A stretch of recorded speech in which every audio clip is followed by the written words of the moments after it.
So very warm welcome to everybody, and a special welcome to anybody joining us for the first time today. It's really fantastic to have you with us.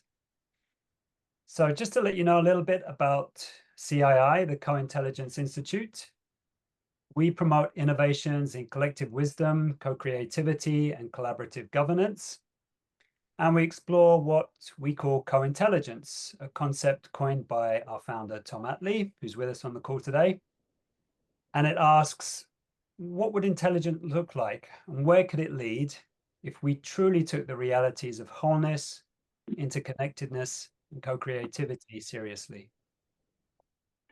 At CII, we also focus on wise democracy, which is an inquiry into our capacity to reach wise collaborative outcomes. And wise democracy also represents the practical application of co-intelligence in our systems of governance. So what do we do? What are our activities? We share real life stories and case studies of people who are doing good work and bringing innovative approaches to complex challenges of our time. We also promote tools like pattern languages and group processes that help evoke and engage deeper collective wisdom. And finally, we set up learning communities like this one today, where we can all deepen our understanding of co-intelligence and develop our ability to relate wisely and live well together. So today we're welcoming you into this real-world co-intelligence call, which is designed for us to learn from and with practitioners who demonstrate principles of co-intelligence in their work. And for today's session, we're honored to have Kaliya Young, also known as Identity Woman, as our featured guest. Kaliya is a public interest technologist who spent the last 20 years focused on one key mission, supporting the development of an identity layer for the internet that truly empowers individuals. Kaliya has pioneered the use of open space technology for unconferences in the tech industry and is founder of the Internet Identity Workshop. She's also a valued member of our advisory group as well here at the Co-Intelligence Institute. In our calls, we usually have our guests present their work, and then Tom goes on to identifying wise democracy patterns at play in what they presented. But today we have quite an exciting difference in that Kaliya and her colleague Davis Waterbury have already done that work for us. They've used 3 pattern languages, which include the CII's wise democracy pattern language, to analyze the organizational dynamics of the global network of tech engineers who are continually involving the internet. So I'm going to hand over now to Rosa, who is going to talk us through a little bit the program and the structure for today. Yeah, so we're going to start by hearing from Kaliya, who is an amazing, wonderful presenter. She has a wonderful video on this work, which I really enjoyed watching. And during the presentation, it's going to be about 20 minutes or so. You're welcome to put questions on the chat, and Kaliya may answer some of them, and then she may answer them afterwards. But after the presentation, then we're going to have a round for general questions and comments. And we're not going to do ping pong. Kaliya is going to listen as she hears the various responses from folks. And then she's going to go back on and kind of seeing how things have landed for folks. She will answer some of the questions, she will expand on some of the points, etc. And then we're going to come back and have an open group conversation. So that's the structure. First Kaliya, then go around everyone else, then back to Kaliya again, and then everybody in conversation. So with that, if there's not any questions, over to you, Kaliya.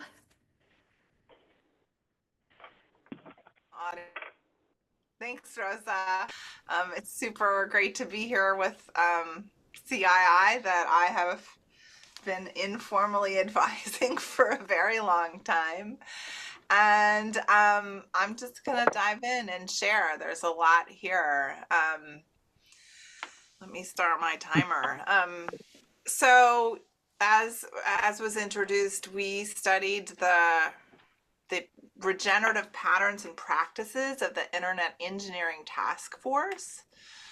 And to contextualize their work, the internet is perhaps the ultimate digital public infrastructure and is an active digital commons, meaning it was always being co-created, and new protocols and tools are invented all the time for it, and it's a precious resource. And I'm going to share the story of the people who take care of it. And the IETF creates protocols. So the recipes for technologies are created in what's called standards development organizations, and they define these protocols, this language for computers to talk to each other. And there's this saying, if code is law, which is the recipes for how the computers talk to each other, that becomes a kind of governance in the network and in society, and coders follow protocols when they code. Then the SDOs, the standards development organizations that define the protocols, are in fact legislative bodies. And so what we looked at is these legislative processes or protocols that the Internet Engineering Taskforce uses for protocol creation to create the connections between different computers and how those work globally. So the IETF and its antecedents wrote these protocols that made the internet. Its protocol, the TCP/IP, won a protocol war in the early 1990s versus another set of protocols developed by much more traditional standards development organizations where states were represented by folks and industry was in there in very formal processes. And I think looking back, we can argue that the Internet Engineering Taskforce won this protocol war in part because its governance processes were actually more alive and generative and embodied so many of the patterns that we'll cover here, that it was its force of collaborativeness that led to its winning these wars. So these are the three pattern languages that we used in our analysis: GroupWorks Stack, Wise Democracy pattern language, and a social permaculture pattern language found in a book, Change Here Now by Adam Brock. So I'm going to dive in and explain some key elements of the IETF. And the first sort of takeaway from what I learned is that the community created incredibly clear documentation and norms for that very early on. So these types of documentation are actually called requests for comment. Number one was co-created in 1969 by a small group of graduate students working on building the first ever boxes that were used to connect computers across the country. The very first internet, what we would now call internet connections. They were building what they called the ARPANET. And RFC2 was a response to RFC1. They're both called host protocol. But RFC3 basically defined how they would work together. So they were already thinking about the protocols for protocol creation at the very start. And this is a quote from RFC3. Notes are encouraged to be timely rather than polished. The minimum length for a network working group note is 1 sentence. These standards, or lack thereof, are stated explicitly for two reasons. There's a tendency to view written statements as ipso facto authoritative, and we hope to promote exchange and discussion of considerably less authoritative ideas. And there's a natural hesitancy to publish something that's unpolished, and we hope to ease this inhibition. So they're talking about the norms that they're establishing for this, what has become a series of over 10,000 documents. So this is the core document format of the Internet Engineering Taskforce, and we'll talk a little bit about its current processes later in the presentation. But there's always been this self-reflective nature. I mentioned, I have at the top here, this is sort of a little quick history of the IETF in sort of visual form, the past being at the top. The network working group became the Internet Configuration Board, which became the Internet Advisory Board and became the Internet Activities Board. And in 1986, this community sort of, a new thing happened. The Internet Engineering Taskforce happened because this work was moving out of government research labs and more into a wider network of participating parties. They formed working groups at the fifth meeting, and by the 15th meeting, there were so many people attending and participating, they split it into areas. And in 1992, there was a big rupture in the trajectory of this work. At the bottom, you can see working groups, which are open to anyone. All the yellow circles in this presentation are open to anyone in the whole world. There are area directors that take care of a cluster of, 5 to 20 working groups, maybe sometimes more, 30, all focus on a particular type of area of the internet. Like there's one focused on security. And then there's all the area directors together form the Internet Engineering Steering Group. And before 1992, there was also an Internet Architecture Board sort of made up of all the elders that had built those first networks in ARPANET, and they were the final approvers of requests for comment. And they had started the Internet Society to become an organizational home for their work. And they made a decision, or they appeared to make a decision, that the body didn't agree with, the body of engineers working in these working groups. And they got really upset. And so instead of like it all falling apart, they did what they usually do, which is form a working group. And so this slide captured the essence of this conflict. It was presented sort of just as this wobble was happening in the organization, and it highlights, this at the very bottom, this saying, "We reject kings, presidents, and voting, and we believe in rough consensus and running code," became the organizational's kind of guiding star of how it operated. And you can the engineers in the working groups were like, you can't make decisions without us. And this is what they agreed to coming out of this governance thing. It's all subgroups of the Internet Engineering Taskforce and ISOC that have an official role in either standards process should be either one, open to anyone like working groups, or have well-documented restricted members in which the voting members are elected or nominated through group open process. It's interesting that they use the term voting, but anyways, so they came up with this new structure. So the Internet Engineering Steering Group is still there. The Internet Architecture Board moved to the side and still exists and has a different role, and we'll talk about that in a sec. And they innovated this Nomcom, the nominations committee, to appoint the members of these organelles, is what we've called them in our research, like subsections of the organization.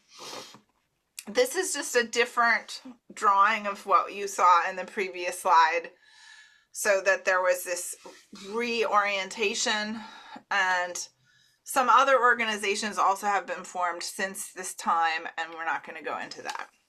So the nomination committee is incredible. They are created out of the body of people who've attended at least 3 out of the last 5 meetings, plus there are some other criteria, and they select 10 people from this body of qualified people via sortition in a quite fun and elaborate process that only nerds would invent. So this last year, they had 164 people in the pool of potential members of the nominating committee. 10 were selected, and they are currently deliberating on who should be area directors, who should be half of the Internet Architecture Board, people to sit on the LLC and trust boards.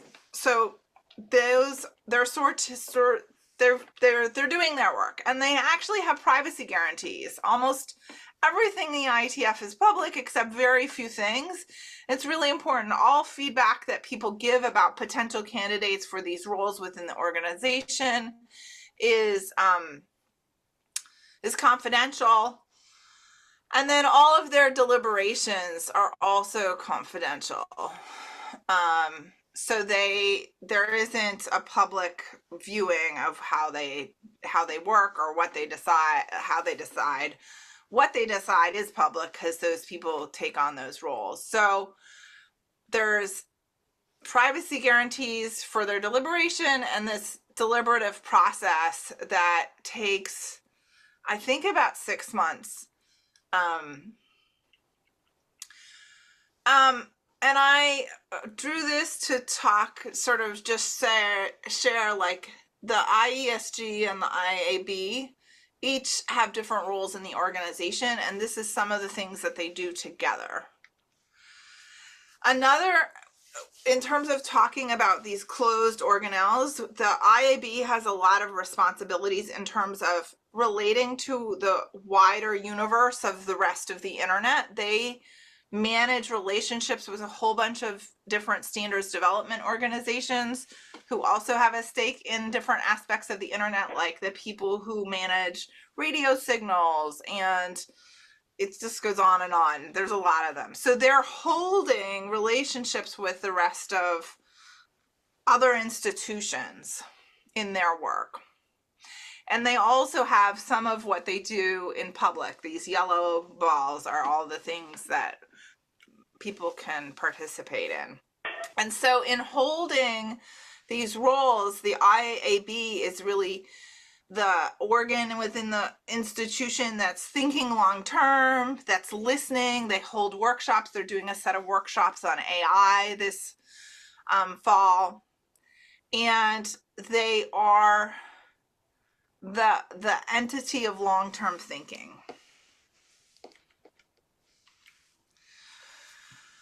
So those are the kind of closed or sort of entities within the organization that have closed membership. Now I want to talk about some of the underlying things that make the whole organization, including the open one, successful, which is transparency. And transparency is possible for the IETF and not crazy making because of the tooling that they've built for it. So all of their group processes have underlying mechanics of documents and everything, and I'll walk through this. We've sort of touched on this already. All of the working groups are open in all the different areas, and there's 125 of them. And any of you on this call could go join an Internet Engineering Taskforce mailing list, and you'd be in the group. So these, they have what's called a data tracker that holds all the materials for all of their meetings, along with all of the internet drafts, the documents that are working on that they hope to become RFCs one day. They support all of the decision making of the Internet Engineering Steering Group. And they also have the most sophisticated hybrid meeting system I've ever seen. So you can attend their meetings virtually. You don't need to understand this slide. Some people were like, these are overwhelming. The little orange document moving through this picture is what to sort of track, is that people write internet drafts as 0.0 versions. They connect up to working groups whose job it is to work on whatever their draft is about. They participate with the working group and get them to adopt the work, and the working group takes on working on the draft together. They think it's complete. They bring it to their area director. The area director brings it into the Internet Engineering Steering Group and also posts this this potentially final document into a public mailing list. That's the IESG last call list. So anybody who's paying attention to that list can make comments and criticisms or give feedback on drafts. And then it goes through a balloting process where all of the area directors decide on whether they think it's ready to become an RFC or not.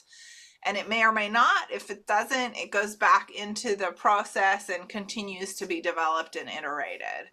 And then once it becomes an RFC, it's final. It never changes once the RFC editor publishes it. It's like frozen. So this is complex, and they have the tooling to support all of this iteration. The work of the organization is really grounded in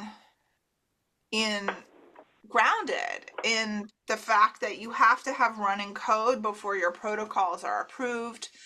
But the interesting thing is they use exactly the same process for creating their own process as they do for creating protocols for the internet. So almost all of their governance documents are also RFCs. So there's a kind of rootedness, and they also are very open to experimentation in terms of trying out new processes before they decide they should adopt them or not. And if you have 3 meetings a year like they do, it's pretty easy to do. One of the things that I witnessed at their event was this pattern, joyful communal labor. So they are co-creating these internet drafts together to become RFCs. They're co-creating the organization and its things. They're co-creating code in the hackathon that they have the weekend before. And they're all very, very happy. It's really fun to be part of. They meet together in person 3 times a year, and they grow a community. This is a week-long IETF meeting schedule. It is full of lots of things. It's pretty intense, but it's also a lot of fun and energizing for folks. There's a whole arc to the meeting, and I found almost all of the group work stack patterns were present in some form within the meeting. And you can see this little photo of our post-it wall. We had a post-it wall that was like 8 feet by 8 feet of all the patterns and things of the IETF. This is an example of like just part of a day. So sort of zooming in, and if you look on the right, you see all those little icons. Those are links to the tooling specifically for that one little meeting. So you can always go find out what happened. You could watch the videos of each of the meetings. They're all recorded and posted on YouTube. You could look at the transcripts. You could look at the back channel chat. You could look at the documents. You could look at the slides. It's all there. The plenary on Wednesday evening brings literally everyone participating in all these different organs of the IETF all together. So there is this kind of whole system in the room and a whole system conversation. Each of the formally selected bodies has all of their members up on stage, and there's an open mic for anyone to ask questions. They create a sense of place and an aesthetic of space by having the same desks at every meeting. Like it's sort of like they have a little spaceship and it lands in a hotel, and it's very comforting to go to the same meeting in some ways.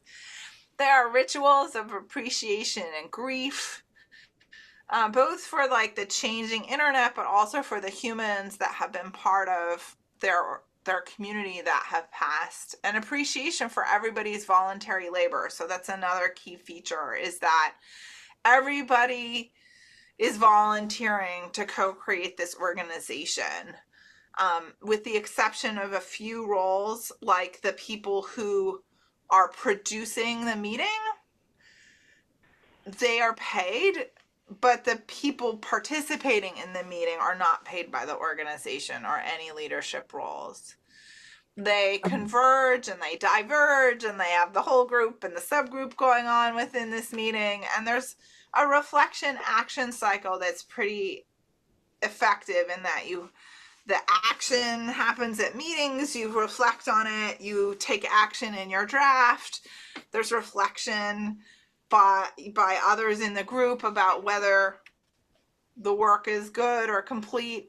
So they're tapping into these patterns.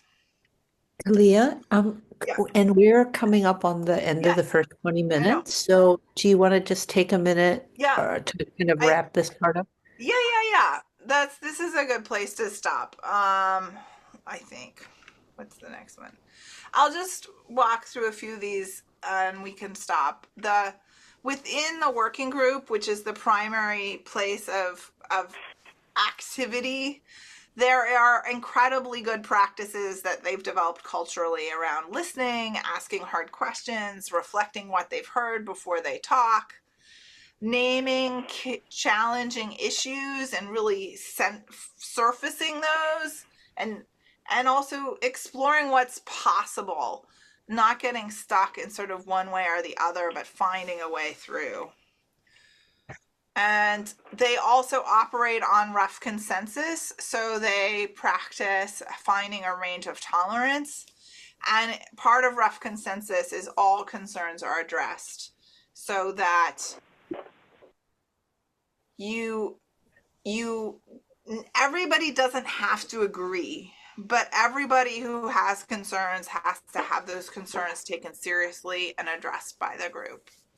So with that, it feels like a good place to pause, and I'll stop and we can shift to the next part. Yeah, thank you so much, Kaliya. There's been a few clarifying questions on the chat. People were asking about RFC, a request for comment, and what that was. And I wanted to point out that you had shown a slide where that request for comment goes through a lot of stages, and then you said, and then when it's finally done, it's kind of frozen. I mean, that one is done. But I was thinking from when we talked about this before that you had said that someone can start a new one, right? Like if there is things happen, things change, and there's a new thing that would just start a new RFC that would then go through that whole process. Is that accurate? So they're actually, when they're in the process, they're called internet drafts. Okay. So that was one of the questions that came up. And then other question. Oh, just a comment. You're talking about protocols, about making protocols. So these people are making code or like laws for the internet or standards for the internet, but then they have all this group process stuff, which it's almost like cultural protocols or this little elements of what their community culture is like. So there's cultural protocols and technical protocols. And okay, so those are just my comments. I would love to have us go around and just hear from people what parts would you like to hear more of? What questions do you have? Anything that strikes you, etc. So let's just go around and hear from everybody for a little bit.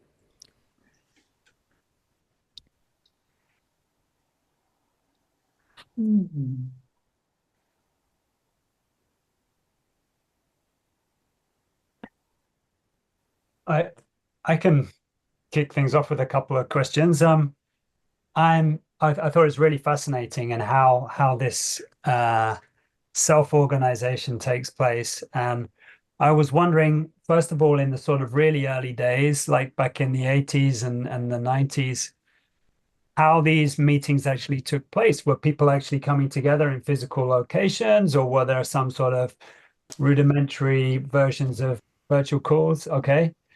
Great. Thanks so much. Well, we're just going to go around. You're going to ask a bunch of questions. Okay. Yeah. I've got a second question, if I could just bring it in.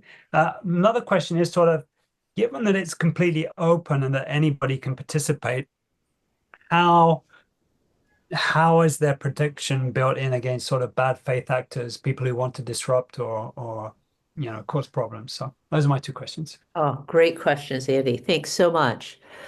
Anybody else? And it doesn't have to be a question. It could be an appreciation, like what did you particularly appreciate about what Kaliya has shared so far, or what do you want to hear more of?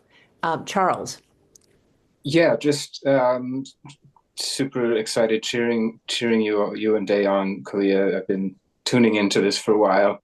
I guess it's kind of a combination of a comment, but maybe a prompt around kind of seeing this, just seeing it through these lenses. I mean, the pattern languages, but as this.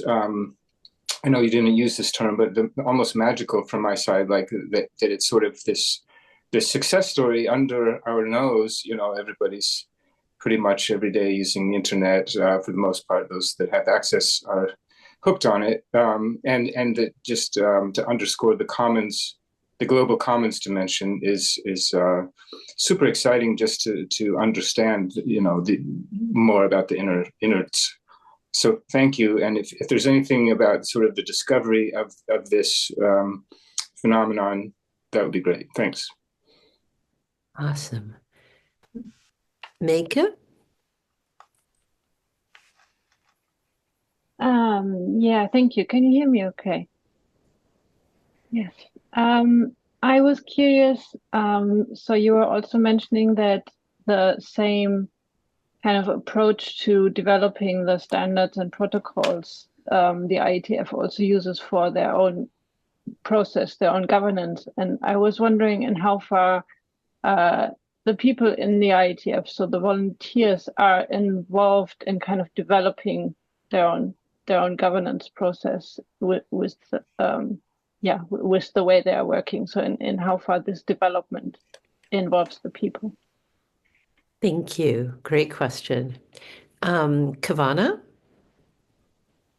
Yeah, I have 3 questions, which I can put in the chat also if desired. My first question, and the one I'm most passionately curious about, is how, since it's a rough consensus, the rub in that is always like how much agreement is sufficient, and if like the idea that like we don't have to all agree, but we're going to at least address concerns, it's like, well, how much agreement or disagreement is too much or not enough to be in appropriate rough consent? Like, how is that threshold determined is my question number 1.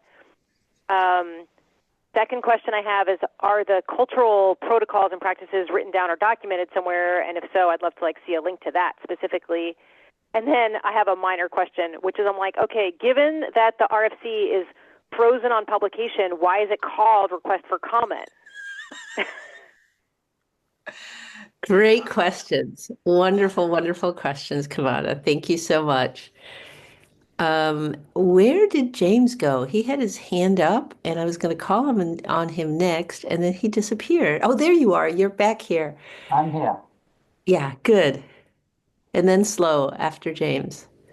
Thank you. Well, I really appreciated, Kaliya, your enthusiasm for all this. And I would like to ask, what is it that makes you so enthusiastic about it? Great question. Yes, indeed. Slow. We can't hear you. Yes, sorry, trying to take some notes also. Yeah, I am also immensely grateful to Kaliya for turning our eyes downward, as it were, or whatever. I have never hung out with the IETF, although I've been a huge fan for decades. What I did spend a bunch of time in when I was younger was science fiction fandom, which there's a whole network of around the world of people who run science fiction conventions. And I'd be curious if she's looked at any of those connections. The processes are very different, but they're similarly creative. The emphasis on accessibility is kind of mind-blowing, especially if you look at the history. And I'm just suddenly curious, wow, are there any particular individuals or particular processes that bridge across those worlds? There's not nearly as much money or stakes, so there's not as much continuous attention. And one thing they do in that world is there's no permanent body or office anywhere, and they make a decision at Worldcon once a year, but it doesn't take effect unless they make it twice. So I don't know what pattern that is, and I don't know if the IETF does that kind of thing. But anyway, this is really great, and I think has incredible potential to help both the internet world and the collaborative democracy, et cetera, worlds. Awesome. Flo, thank you so much. Fabian. Hi, thank you, Kaliya, for doing this. I just lost you on my screen. Are you still? Yeah, right. You just turned view. So I'm just yeah, I appreciate that. I haven't known about them before, and just like knowing like they've been existing for so long, and what that gives us in information is really cool. And I'm wondering if you might have some examples, for example, rough consensus, or I was also surprised by that they have practicing grief. To have that in such a kind of tech-focused organization was quite surprising to see. And then I wondered, for example, for the rough consensus, you showed this distribution, kind of the normal distribution, but what if you have more kind of a bimodal distribution? Like if you have very polarized opinions, like how does that work? You take the center and so yeah, if you have anything on that, I'd be super curious to know. Thank you. Thank you so much, Fabian. Leo? I'm curious if in the rough consensus model, if anyone's ever tried to abuse it by maybe forcing in a bunch of people who have a specific goal and hard blocking something. Awesome. Well, it's very interesting to see a cluster of questions around some similar themes coming up. Anyone who wants to offer a question, a comment, or an appreciation before we go back to Kaliya for part 2 of this presentation? Yes, Slow. Tracy. Yeah. I just have one more. I'm wondering, turning on the lenses, is there anything that you learned about the lenses? Is there anything that people who make these kinds of lenses, could be doing that would have made your work easier, or better? Do you think, the lenses there's a way to make all these 3 into one lens that would be easier to work with? Or is it important to have more? There should be, you wish you'd had 5 or 10 different ones, all that kind of stuff. Awesome. Thank you, Slow. Tracy. Yeah, I have a lot of appreciation for what Kaliya is offering. As somebody who has spent a lot of years thinking deeply about the governance in spaces that are kind of naturally non-hierarchical, spaces where people are coming together across organizations. Like I am excited to share this work. Like I definitely think people look for models that are sustainable. And this is certainly sustainable. What is 40 years of development? And I'm curious if you could talk more about the elements of sustainability and resourcing. And yeah, just talk about the resourcing and what people might want to think about, because resourcing networks that are working together is one of the challenges, I think. And so it might help to get more clear about what it takes. Awesome. Thank you, Tracy. I also want to just mention that Kaliya has put a link on the chat, which is the link to the document that she presented. Going once, going twice. Fabian and Leo, I believe you have your hands up from before, or do you have additional comments that you would like to share? Okay. So, Kaliya, back over to you.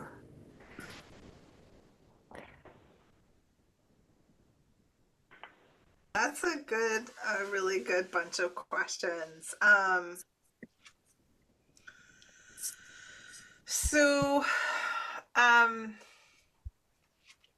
Maybe I'll start with the rough consensus, since there was a lot of questions about it.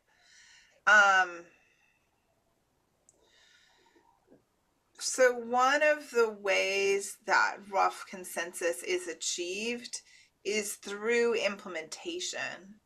So if there are two choices about a protocol and you implement both in code and one of them is faster or one of them has better security properties, or like there are some clear factors that help inform the group mind about which one of two choices to choose, that is often sorted out in the actual grounding in the real code, right? So like we tried it out and it works better this way, so let's do it that way. And that's part of that. Doesn't solve all problems, but it's a way that in terms of developing technical protocols, that technical communities make better decisions together, because it's sometimes pretty obvious if you actually try to make it work which way works better. And then the group can align easier. It's why they maintain their engineering focus, and back to this protocol war that they won, their protocols worked better because they were iterating them and trying them out and going, oh yeah, we tried it and this works better, right? So there's that's one piece of it.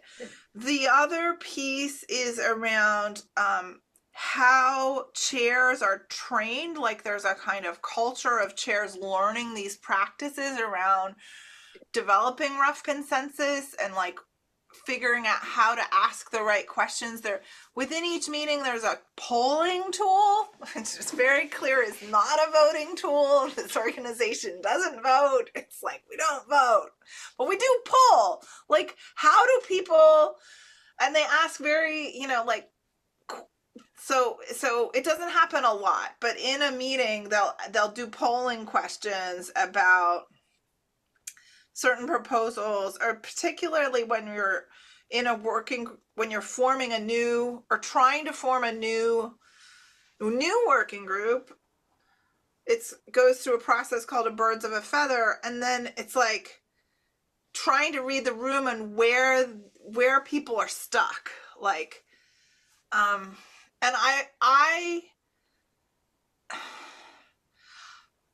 it's like I've watched it happen several times, and if you look in the document, we actually point at a few meetings. Like if you want to go watch the meeting and see, like the room will literally like be stuck, and then one person who has a kind of way of synthesizing and enough stature of sort of reputational quality within the community will say something, the whole room shifts, right? And I've watched that happen several times. So I don't know, they built up this cultural capacity to find consensus and are committed to doing so. In terms, they also do this kind of same process for their own governance. They're actively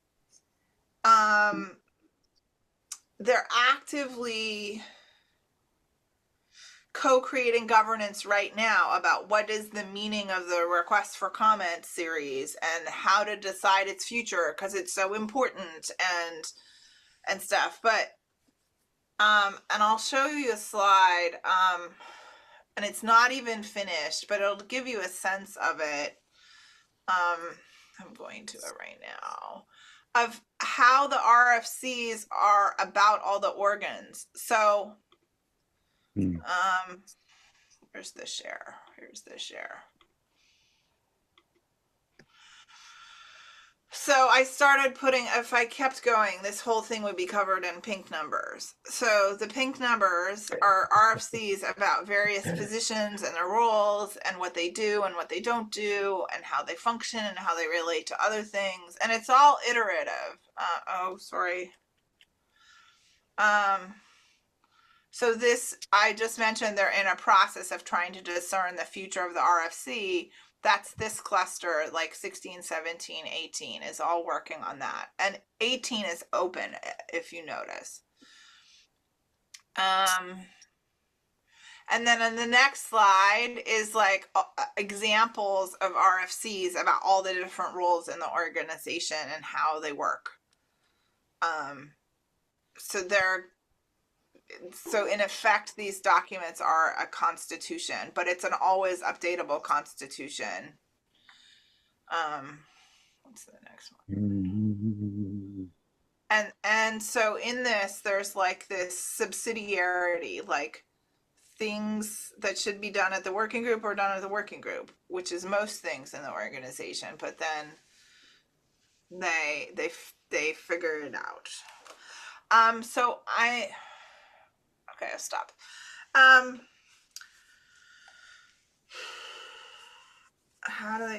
You talked about, somebody asked about like what happens when the group is split.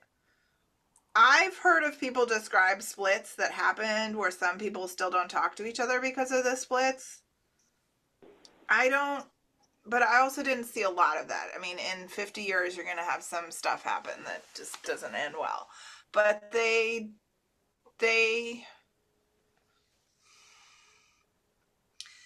if you have legitimate concerns, they take them really seriously and they try to address them. And at some point, the part of addressing bad actors is one person can't hold up the whole process forever. So a bad actor in a consensus system just says no all the time. And that's not an acceptable behavior, and the group won't let it take over. They think a lot about bad actors and how their processes could get subverted. There is a limit to how many people from one company can serve in the Nomcom, and that's 2. So you can't have more than 2 people from the same company in Nomcom. That's one of the only times organizational affiliation comes up in the organization at all. You participate in the IETF as an individual, not with your company badge on or your country or organization badge on. You are you. They also have this threshold of like, you must be actively participating in the organization and community before you have the ability to be on Nomcom. And they're like, yes, sure, some company could try and flood the organization, but if we see that happening, we have 3 meetings to figure out how to address this kind of attempt to kind of take over Nomcom.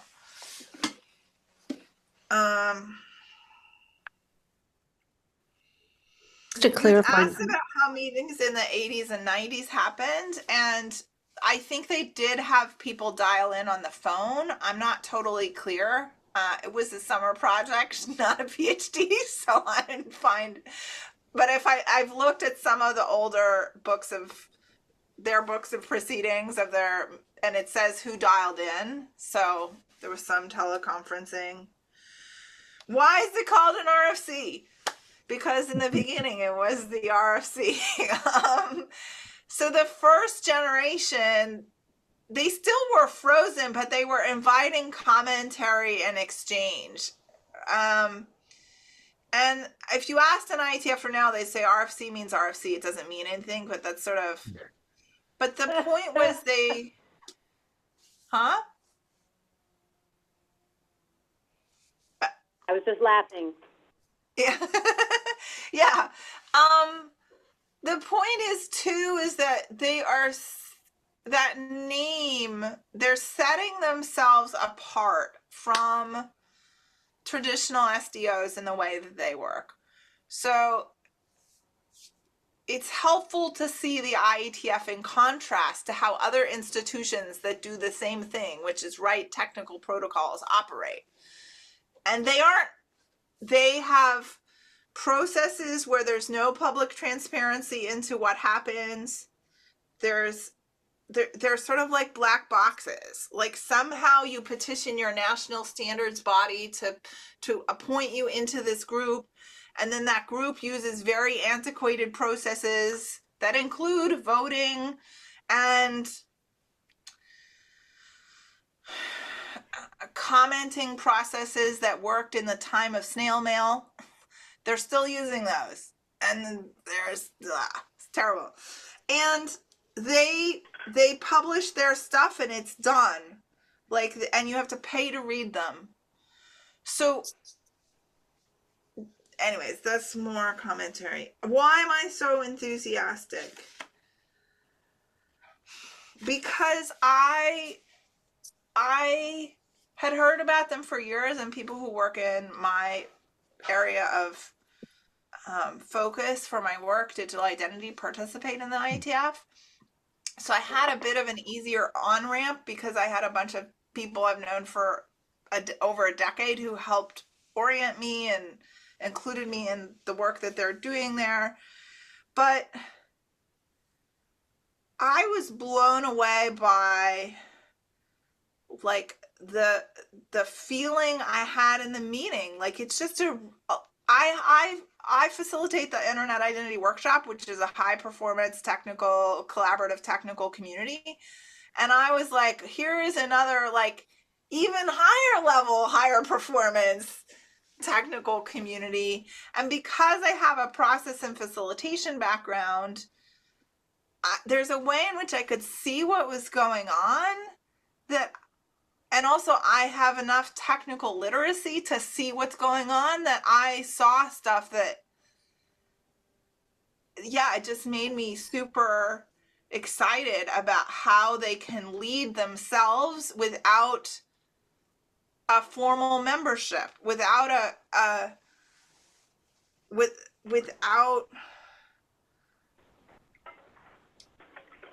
without the things that we have put in place. They just use different patterns to get to the same place, which is a coherency.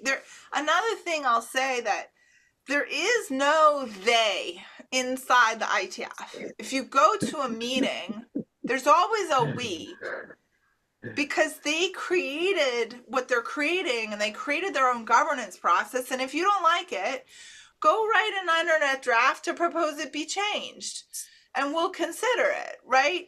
And if you have a question about X, Y, or Z, go talk to that person in this role who has the power to affect or do something about it.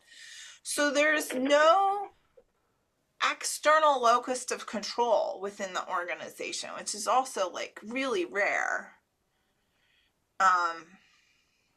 So those are some reasons that I feel enthusiastic. And then maybe finally there was a question about resourcing. So all of the people who are in the IETF, so how does the organization fund itself?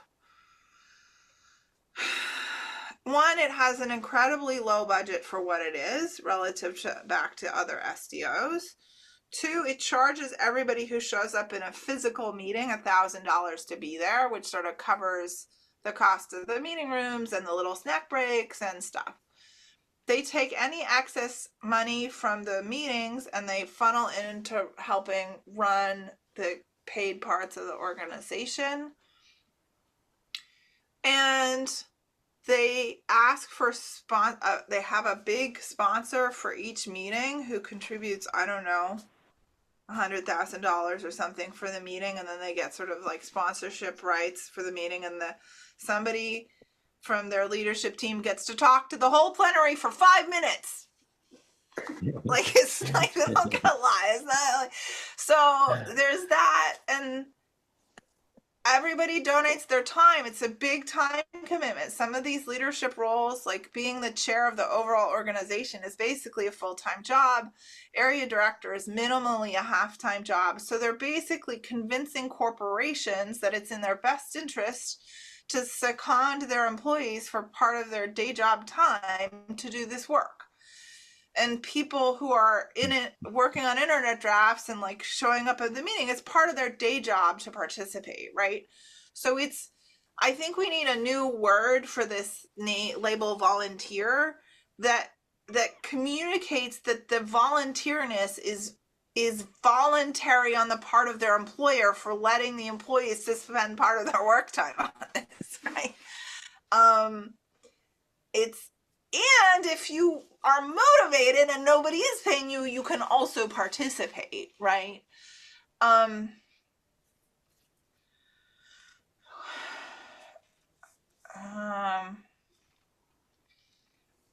So there's been a lot of there's been a framing of part of the IETF as being very corporate driven. I think that's a misnomer. Many people work for corporations, but many of them, if they were pushed by their corporation to take stances on directions for the protocols they love and care about that they didn't agree with, they would quit their jobs and go get a new one. Like they're the type of people who are very self-actualized in their career, not the people who are like, I must please my corporate employer. So yeah. Leah, could you share it's all done in something? English. Yes, it is all done in English, which is a great equalizer in some ways and also uninclusive in other ways. They do have live transcription for every meeting in English being shown on a screen so that people who are not English speakers or not super fluent in English, but actually read English well, can read what's being said. So they are thinking about that a bit. But I think in this age of AI and translation, there's more accessibility into English now from other languages if people really want to be involved.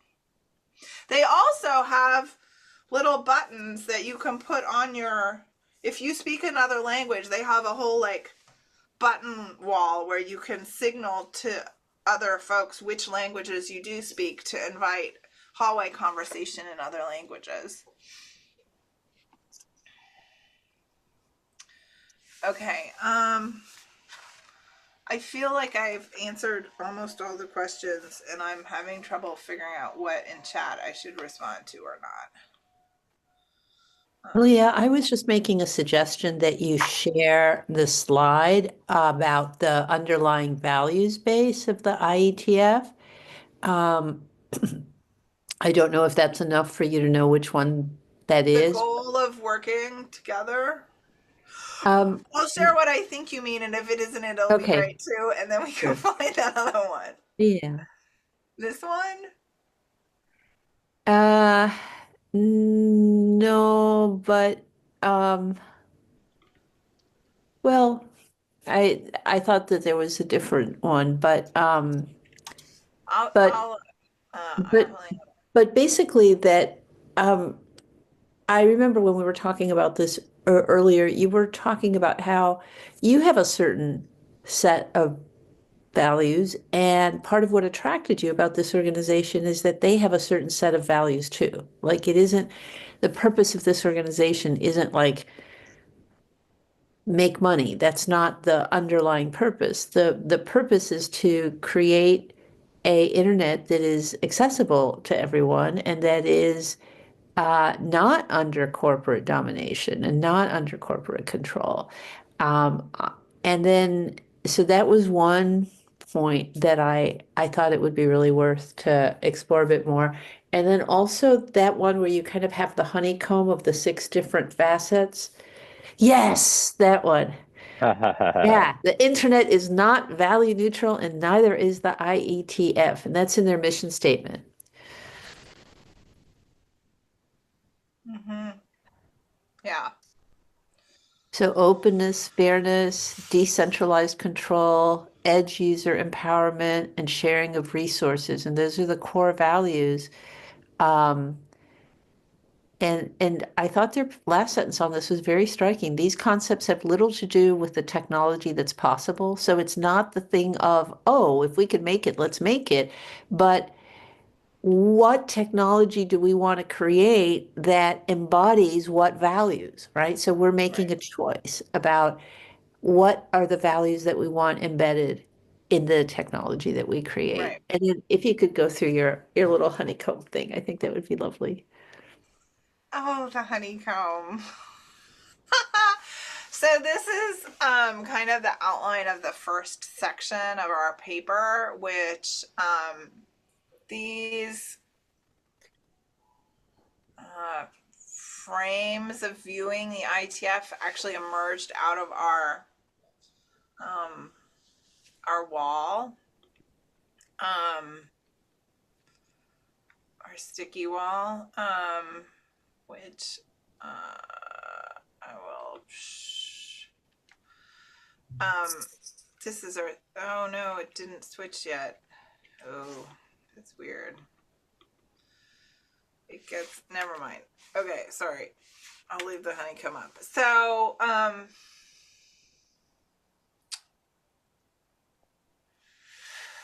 so we talked a little about like the unit of knowledge in the IETFs, the RFC. They have a pretty strong identity as a community, and how it, you know, this mission statement is a piece of that.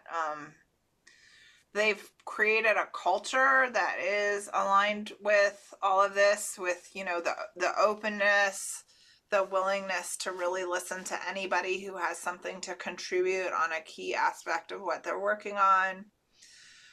The processes are very advanced and sophisticated at this point. They're 55 years into being the people who are stewarding the internet. And they continue to improve and iterate their process. So it's very clear that there was always like another improvement to the tool and a new consideration of how to do process. They're trying to decide, there's a meeting format called dispatch, which is where you bring work that you think has a home in the IETF and you ask the meeting where it should go. Should it go to a particular working group, or should it become a potential new working group and have a BOF? Does it not belong in the IETF? So that dispatch meeting, traditionally, there was one for each area. So remember how the working groups are split up into areas, but then if somebody didn't know if it went to security or real time, they presented both, and that was a bit tedious. So now they're experimenting with a so-called all dispatch on Monday morning of the meeting, and they still haven't decided whether that works or not. So they're in their this upcoming meeting, they'll try it for a third time, and then they're going to make a decision about a new process protocol or not. That's part of like governance that's like always being iterated.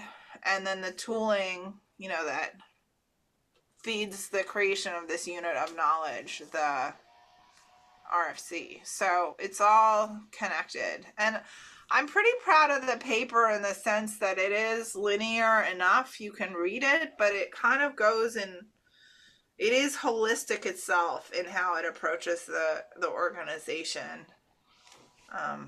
And ultimately, it is somewhat unknowable. Where's the unknowing? Oh, here. This is actually from their own, the Poisson working group, which is French for fish. The tricky part of describing the IETF process, certainly in the fast-changing world of the internet, is that when you do describe process in too much detail, the IETF loses flexibility. When you describe it in too little detail, it becomes unmanageable. This is therefore a slippery subject, hence the name Poisson, which is French for fish.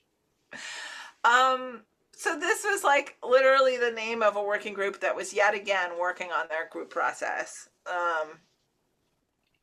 Sort of like a follow-on to the Poised working group, which did the iteration development of the process in 1992.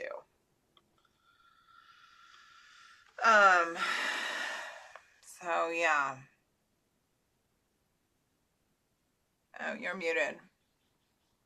If there's anything in particular that you want to add, but what we're going to be doing next now is the free flowing conversation. So you still get to be a part of it, but it's just much more interactive. So whenever you're ready, we can move into How about I share one more sort of a couple of slides that I think explain key elements well. One is that, okay, this is an overwhelming diagram, but it nonetheless communicates very clearly the complexity of this this entity. And there are 3 levels of hierarchy, and that all the things in level 3 are parallel institutions, meaning they have mutual accountabilities and relationships, but no one of them is like the board on top. So I think this is a very interesting innovation in terms of not putting too much power in one place and really spreading it out. And each one of those institutions has a whole RFC about what it is and how it works and what it does and what it doesn't do and what its leaders do and what they don't do and which parts they serve on. And so it's pretty, like, there's a group proprioception. You aren't lost when you're at a meeting. You know which meeting you're in and what it does. And if you try to do things that aren't supposed to happen in that meeting, they'll like go to the other meeting where that stuff happens. So there's only 3 levels of hierarchy. And this is actually a pattern from the social permaculture pattern language. Power is earned. Everybody in one of those positions was selected by the Nomcom or selected by the IAB, or, you know, or whatever institution is in charge of it. But majority of positions of power are earned through this sort of mysterious process of the Nomcom or IAB deliberation. Power is shared. So there's no, like, different roles have different authority and power, but it's pretty limited and clear. And there's very open communication throughout the organization. And then, what's this? And so, you know, it's not like you can sort of like distributed collective intelligence is in one place. No, it's throughout the whole organization, these holistic leadership and governance dynamic. And there is collective wise oversight of governance, because as I've said several times, everything's transparent. So if you want to dig in to understand what's going on, you can go and read the stuff and ask questions, and questions of the body and how it operates are very welcome and normal. Great. Thank you so much. All right. This is an opportunity if you feel that, you know, you want to do a follow-up question, because Kaliya spoke to your question, but it only raised more questions, etc. So at this point, it's definitely free-flowing conversation. So have at it. Well, I just want to thank you again, and ask if you spoke to it, maybe I missed it, but if you have any reflections on the lenses that you were using to share with us from all this. Oh, yeah.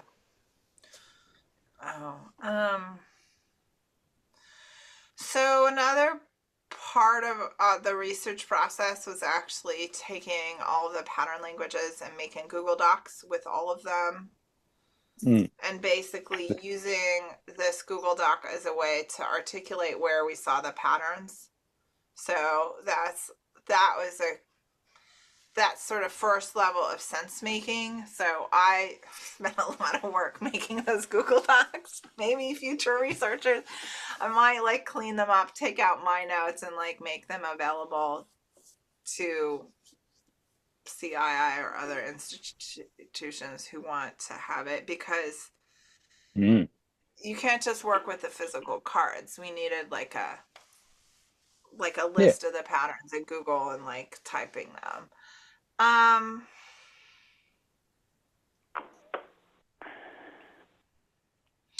You know, Tom asked me this when we were preparing for this card, like, are there patterns that were missing or like that you saw that should be in the wise democracy pattern language? So I don't know. It was just it was between when we finished.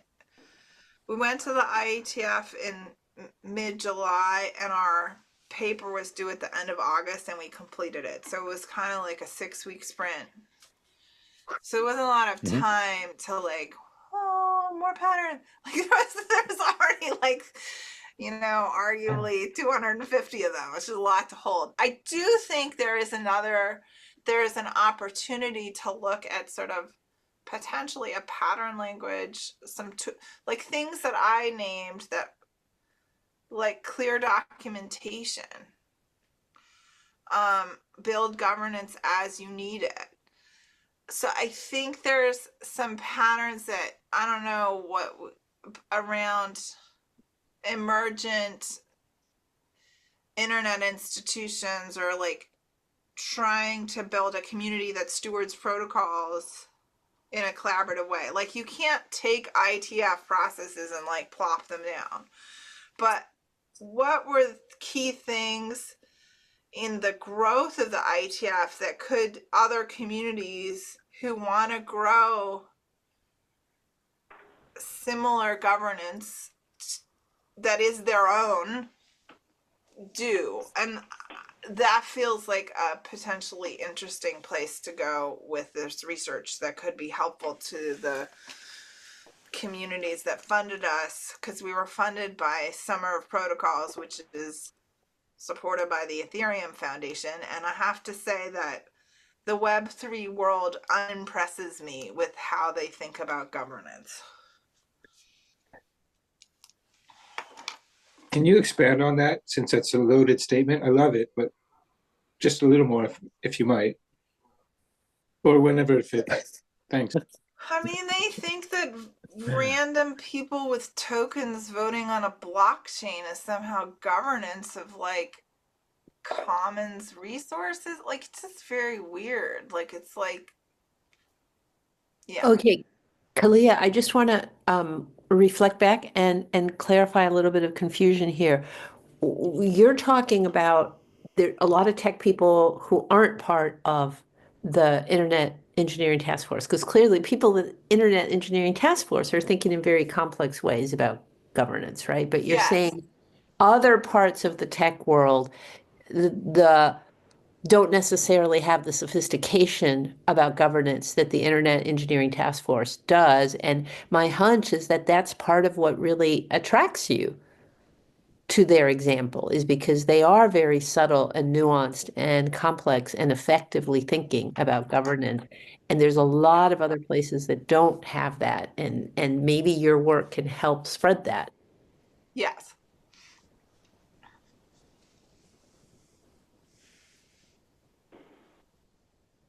Cool.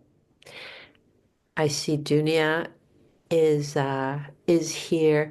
Kavana, I know you had questions about the rough consensus stuff. Is there follow-ups that you would like to bring up? Sure. Yeah, and yes. Like I think I'm still feeling into the, like Kaliya, you addressed part of it. There's still, I'm trying to think now back to what you said. It's like there's still the question of like I feel like the bad actor part got addressed well. Sorry, I'm having a little bit of trouble just remembering in this moment what you said about the rough consensus thing, because I felt like it addressed part of it, but not as fully as like, it's this question of the judgment call about the threshold. Like that's the core of my question is like, Yep. and you said it sometimes gets solved through implementation. Like sometimes you're like, oh, let's try this thing. And sometimes it's clear. Well, what about the case where it's not, right? Like that's not going to solve every case. So what happens in those other cases? And it's like, who has sufficient authority to make a judgment call as to whether there's sufficient rough consensus to proceed or not? The chairs. So chairs of working groups, which are appointed by the area director, have a lot of discernment authority. They define the agendas for the meetings. They ask the questions in the front of the room to kind of read consensus. If they do a bad job, people will complain about them and they will be removed, right? Like it's not an all the time thing, but there's like subtle things. I mean, it feels like I know who I would go and ask this question to, or several people who've been in the IETF for 15, 20 years and have chaired many working groups, and they could tell you. I've never done it, so I don't, but I know they know. Like, I don't know how to, this is back to this, what Slo's like, there's like some mystery there. I'm like, yeah, there's some mystery there. And I think, I actually think it would be very interesting to get some research money and actually study IETF meetings, which you can do because they're all on YouTube, right? So we could get more understanding of the normative practices and how they do it by studying them. But I don't have better answers for you right now. Awesome.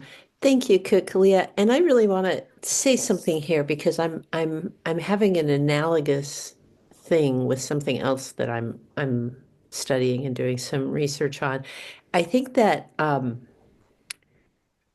what you've done is you've said, hey folks, there's something really interesting here, and you've documented why it's something that is so interesting and that it's something that we need to research more on.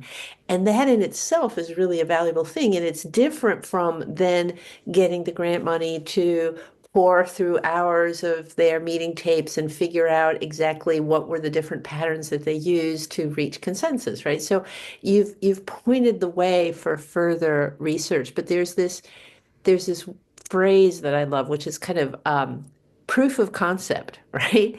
So it's like your work with the IETF is like this proof of concept that you can have a large organization that does amazing, effective work, and many of its working groups are open to anyone. I know there was this thing that I wanted to slow you down a little bit earlier. What's the acronym for the Nomcom, nominating committee? There's a nominating committee that's the one that appoints people to things, but the nominating committee is run by sortition. And for anybody who doesn't know what that is, it's random selection, right? So there's a way that the people who are making the choices are not some hierarchy that is always up on top, but it's like you're drawing from the larger population of the larger organization and creating a committee that's going to be the ones who are choosing these people who are in these managerial director positions. So it's like you're having the advantage of having some small level of hierarchy, but at the same time, it's not a self-perpetuating one, but it's one that is chosen by a much larger group. So anyway, all of this bears a lot more study, and I just think it's fabulous that you've been kind of shining a light on something that we need to be studying a lot more.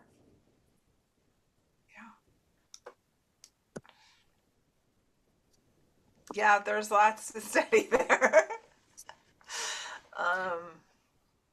Yeah. Yeah. Who will fund this research? Tom, did you want to make a comment on all this?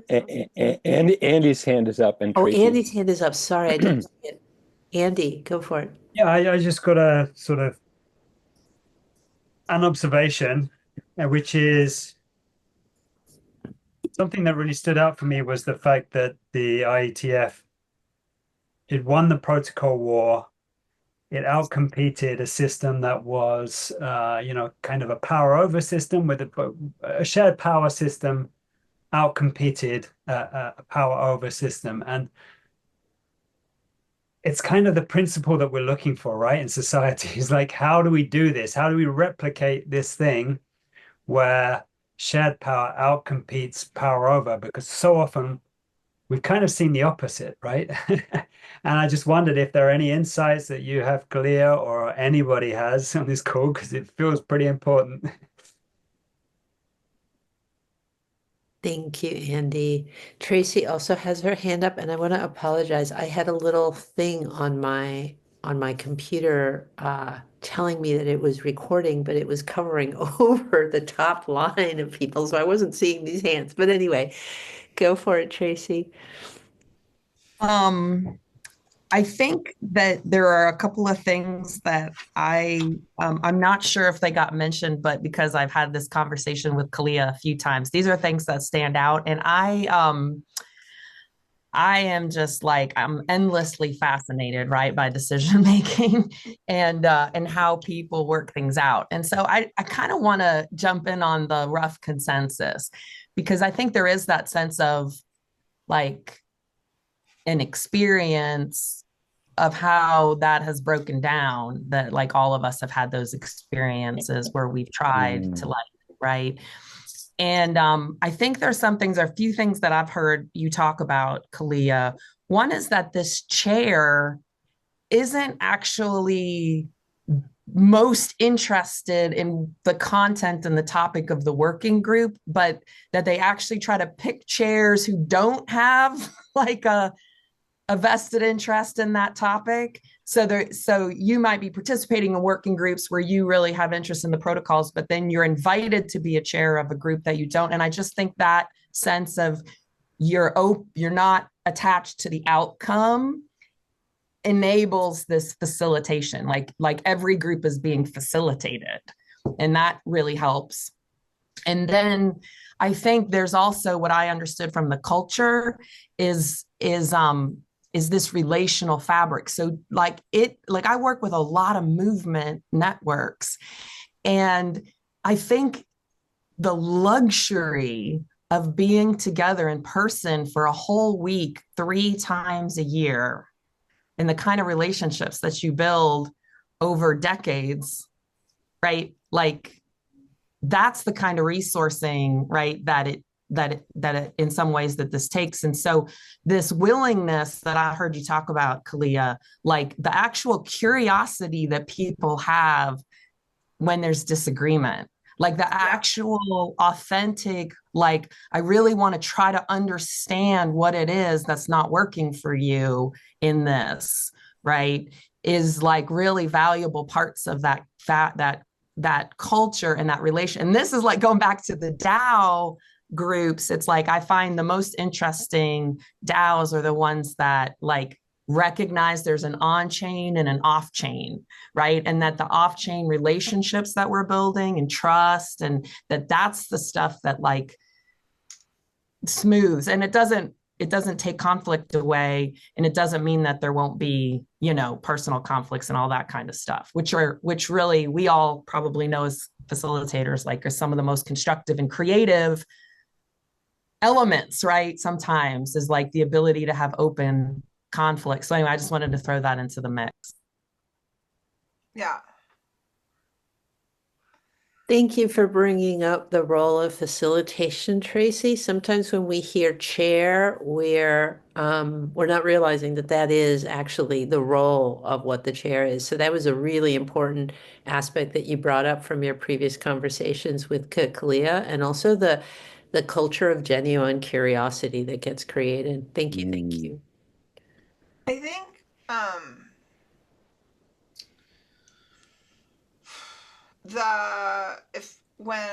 one of the things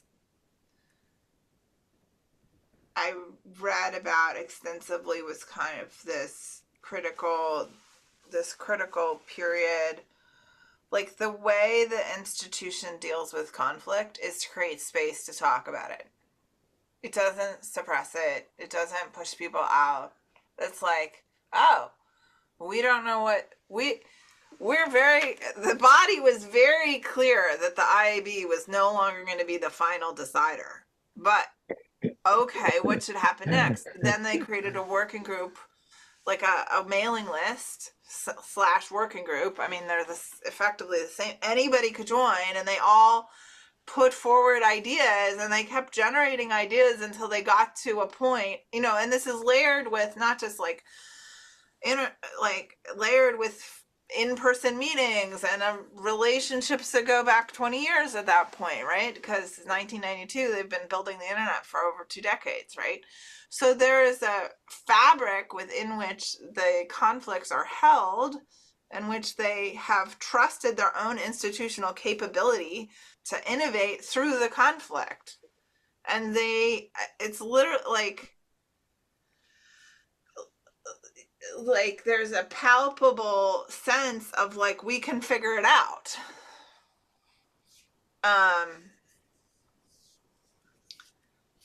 So yeah, and back to Andy's shared power versus power over. I think part of it is like really believing and like building strong institutional structures that aren't just defaulting to the structures we have now.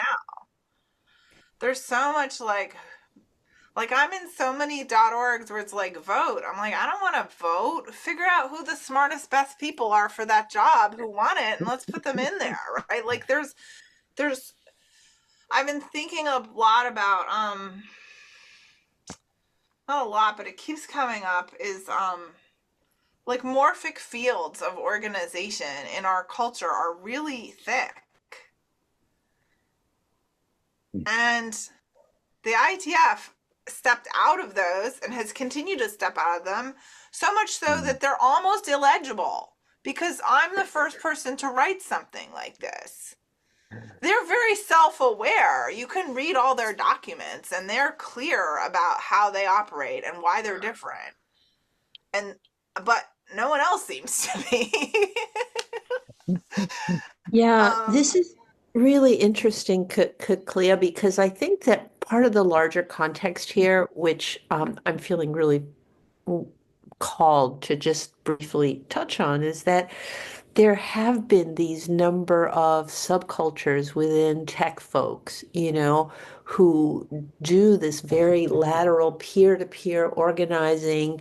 There's the wonderful stuff that happened with tech folks in Taiwan, etc. So there are people who really believe that technology should be in service to people rather than the other way around, and that it should be accessible to people rather than being used to control people, etc. And for me, it's a really big example of that. There's a lot of good work happening out there that we tend to not hear about unless we somehow find out about it, right?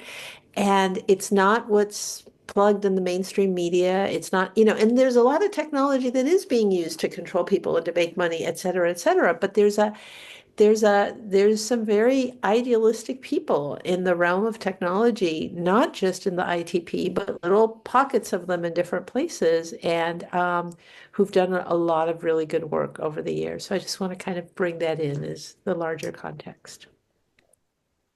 Yeah, thanks.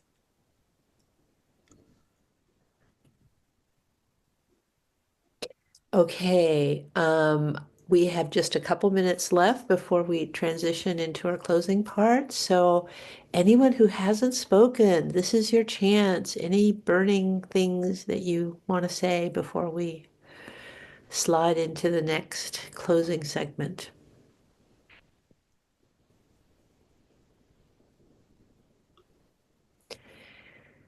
All right, Andy, over to you. Oh yeah, massive.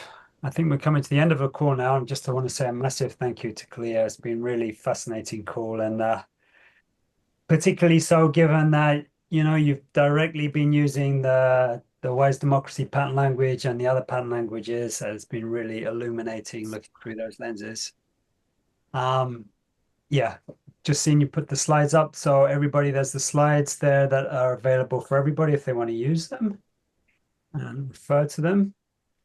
So yeah, Kaliya, is there anywhere, if people want to find out more about your work or anything, that any links you want to post in here that you feel could be useful?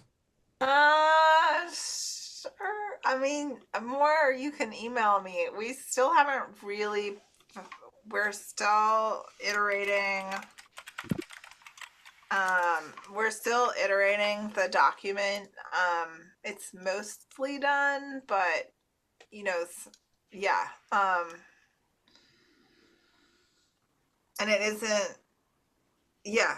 What other places? I don't know. Email me. And my big unconference, the Internet Identity Workshop number 39 is next week. Number 40 is in April.